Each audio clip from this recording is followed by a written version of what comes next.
ഭക്തിയും പൂർണ്ണമായിട്ട് 100% വിശ്വാസമാണ്. പിന്നെ സത്യം വഴിയെ നല്ല രസമായിട്ട് അത്ര എനിക്ക് നമ്മളോട് ഇല്ല, അതൊന്നും പറഞ്ഞിട്ടില്ല എന്ന് പറഞ്ഞാൽ ഞാൻ എന്റെ തൊഴിലിന്റെ ഭാഗമായിട്ട് പറഞ്ഞു. ഞാൻ ഒരു വ്യക്തിയും പറഞ്ഞിട്ടില്ല. അതൊക്കെ ഇനിയിപ്പം കോടതി തീരുമാനിക്കട്ടെ.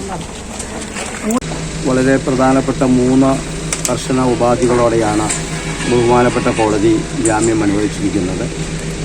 ഒന്നാമത്തെ ഉപാധി എന്ന് പറയുന്നത് അന്വേഷണ ഉദ്യോഗസ്ഥൻ ആവശ്യപ്പെടുന്ന പക്ഷം അന്വേഷണ ഉദ്യോഗസ്ഥന് മുൻപിൽ ഹാജരാകണം.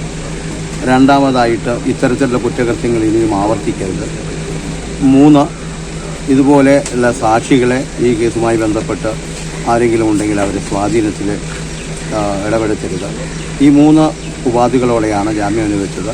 50,000-ന്റെ 2 ആൾജാമ്യത്തിലൂടെയാണ് കോടതി അനുവദിച്ചത്. വളരെ ശക്തമായ വാദങ്ങളാണ് ഈ പറയുന്ന കലാമണ്ഡലം അവർക്ക് വേണ്ടിയിട്ട് ഞാൻ കോടതിയിൽ ഉന്നയിച്ചത്.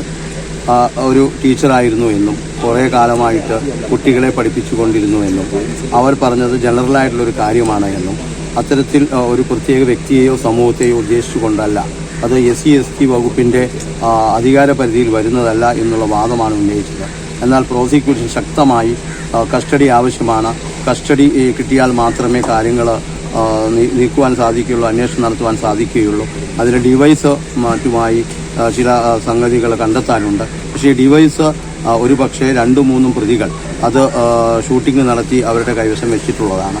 അങ്ങനെയുള്ള കാര്യങ്ങളൊക്കെ മനസ്സിലാക്കി ബഹുമാനപ്പെട്ട ഹൈക്കോടതിയുടെ ഉത്തരവ് പ്രകാരം ഇന്ന് കോടതിയിൽ ഹാജരാവുകയും ബഹുമാനപ്പെട്ട SC/ST കോടതി ഈ ജഡ്ജ് ഈ ജാമ്യം അനുവദിക്കുകയും ചെയ്തു.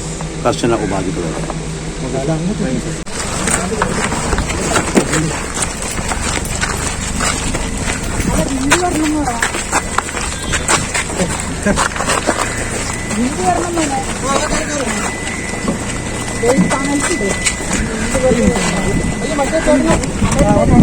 എനിക്ക്